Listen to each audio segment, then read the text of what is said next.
Shalom Chavrim. Hey, I'm Steve Benoon. You're watching Israeli News Live, but this is a little bit different broadcast today. Also something we wanted to share with you. I got this information, learned this actually when our good friend John Moore was down here, and John had one of his good friends that actually is on John's show, same time mine airs. His name's Leon, and Leon had shared with me about a thing called EMP Shield. And EMP Shield is a device that will protect your vehicles from a possible EMP strike here in the United States if that were to ever happen. And I'm always more and more convinced that it could happen, but it also protects against lightning strikes, protects against solar flares that could cause disruption of computer and electronics. And so I purchased one. Actually, I purchased two of them because we have two cars, and one for my little Nissan truck here. And I'm going to show you how you can actually install this, and as well, we're going to be set up on our, you'll be able to order this directly through us and get a discount rather than ordering it online per se. Well, you'll still be ordering it online, but you'll save some money by ordering it using a code from Israeli News Live, which I think the code's going to be INL. But check the description below for sure to know exactly what that code will be, and also a link on how to be able to get this product. But it's very simple. And when you get your EMP Shield, and I'll kind of show you a little closer there, it comes in this box. On the back of it, it's kind of like a self-adhesive Velcro, but also with the places to be able to drill and bolt it to the inside of your vehicle. You have 3 different cables. You're going to have the red, black, and green for ground. The red and black is going to be going directly to your battery terminals. And also, they show you a very nice instructions here on how to put it up if installing in a vehicle, EMP Shield 12-volt vehicle. And of course, I think they got different steps for it, but I'm using, of course, 12 volt. And so they give you the instructions right here, step by step to follow. It's very simple because wherever you can find a place to mount it inside your car. And Leon had recommended too that, you know, you put that ground wire to the frame as far away from the battery as you possibly can. It's just a recommendation he made. Of course, I have a Nissan, so as far as tools I'll need, really, is just going to be my 10 millimeter. I use a ratchet version here to make it easier to be able to do the battery posts there. It'll fit properly.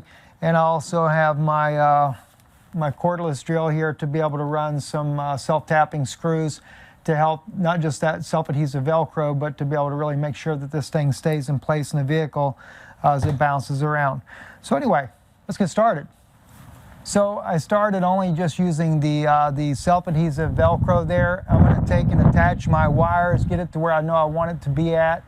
And it might be best, kind of hindsight for me at this point here, but might be best that you attach your wires first, have it in the general location before even putting the Velcro on, just in case for some reason you decide, oh wow, the wire is not going to work, it's not going to reach. But the wires are so long, I think that we're not going to have any issues whatsoever about this.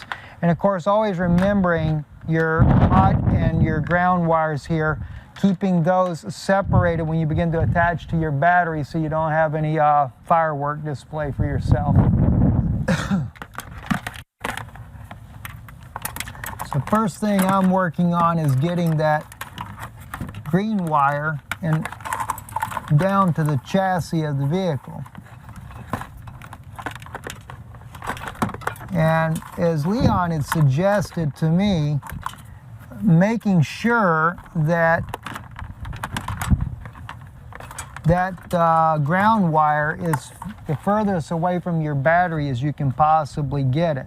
So I'm going to actually crawl under the vehicle and find a suitable place on the chassis, but I'm not going to allow the wire to tuck down to where it could get caught up on anything, and the next thing you know, your ground wire gets snatched off. So I want to stay furthest away from the battery, but yet also on the chassis somewhere to where it's safe and the wire is not going to be exposed. And then I'll be using lock ties to tie those wires down so that they don't get picked up by sticks and stuff, especially if you're driving in the woods, things like that.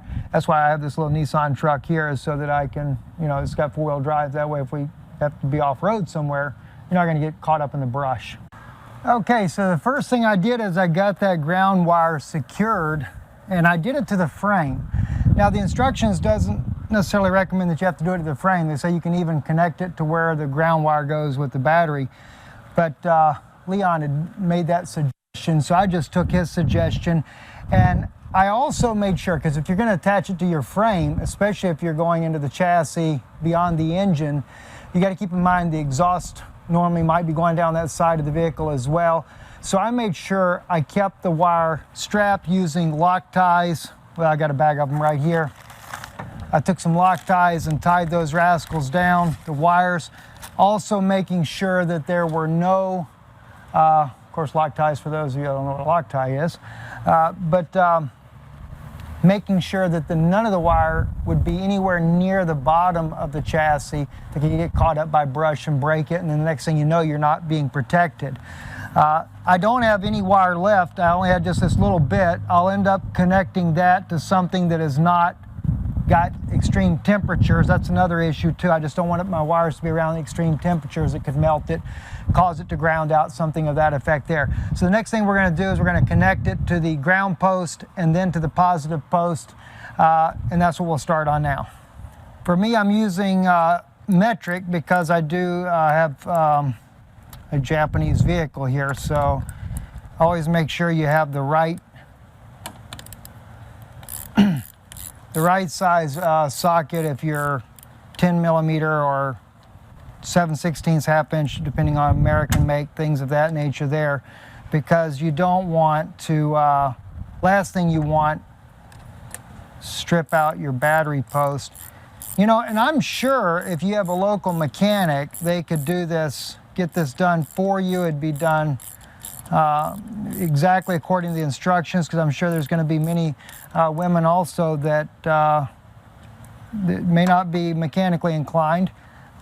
Actually, I have an aunt, though, that is. She could take an engine out of a vehicle and put it back in again. But these are just some of the things you want to think about here when you're doing this. And I'm going to attach it to the post. It's not to the post of the battery, but to the ground wire itself, because I want to make sure I have a very good connection. So that's what I'm doing here. And again, making sure at this point here that you don't have anything exposed, those wires touching, because now we're going to the battery and we don't want to get any arcing going on in there. So also make sure, and see, I just noticed there just now that this wire would not get a good contact. So I'm gonna have to put a washer in behind that so I can get a good contact. They have pretty good size eyelets on here for bigger posts, so you have to keep that in mind. I couldn't find the right size washer, so I decided to take the wire all the way off and attach it to the back side. That way I get a good contact on this. And now I'm gonna feed it back in. We'll do it like that. Bolt can still get a bite so it doesn't twist on you as well. If not, you'll have to maybe use a boxed in wrench, crescent wrench, something like that, to put it back on with. Once it gets inside there, it's got a bite now. Now we know that the ground wire is now connected. Now we're going to do the last one, which is the positive cable. There is a fuse in here for the positive cable as well. And what I don't want is I don't want all the wires to get all tangled up. So I'm going to make sure we find a nice place to tuck away the excess so we don't have the wire everywhere. On modern cars, you do have other wires that are coming up to that positive side as well that connect. And they all have, there's like a fuse panel like on this particular vehicle, right there on the battery post. But this particular, the EMP Shield has its own fuse built in, so I don't want to be on the back side of the fuses there. So what I'm going to do is actually make sure that I'm directly into this positive cable. That's just my preference.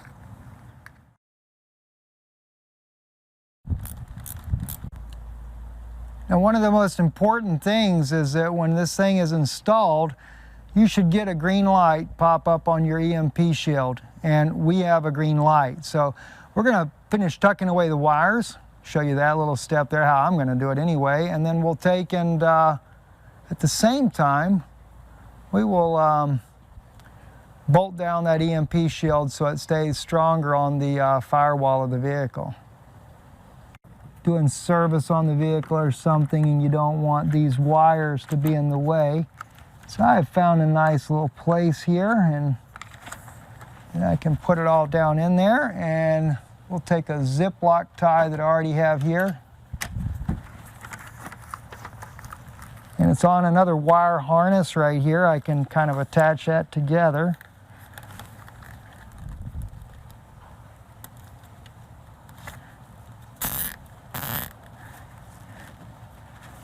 And we have all that, and trim off some of this excess. I'm real funny about that. My wife will tell you that.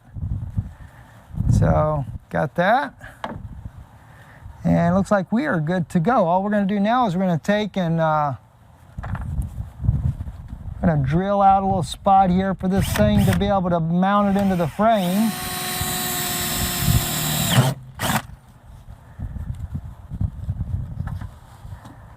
That's not...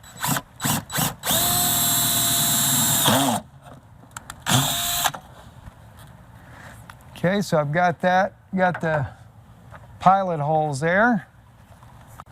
And let's see if I can get a bottom. I'm only going to put 2 in myself. Everything is still operable. We're good to go. So guys, that is the installation of the EMP Shield. And I didn't actually time myself, but when I had all my tools together and everything, I'd say it only took about 30 minutes to actually install this. But so, if you're like me, you've been concerned about an EMP strike if it happened, how would that affect us? You know, just if you go there, I'll put a link to the website in there, empshield.com, and they actually give us a link, empshield.com, INL50, but it just brings you to that blank page there, and then you have to kind of go from there to do it. But the representative for them of EMP Shield also said to me, you got to be careful because there's a lot of advertisements on there. They said if you click away from the website looking at one of the promotions that talks about it, the videos, unless you come back to the actual site and use your coupon code of INL50, you won't get the discount. That's very important. They said that you're aware of that, and so pray about it if it's something you feel led to do. I know there might be women out there that feel a little uncomfortable about getting something like that. How would I attach it to my car? You'd probably have to get a local mechanic or somebody to help you, but I don't think it'd be expensive to have it attached, because as I put the video up either this evening or tomorrow, I'll put a video of how I put it on. It is very, very simple to attach to your vehicle.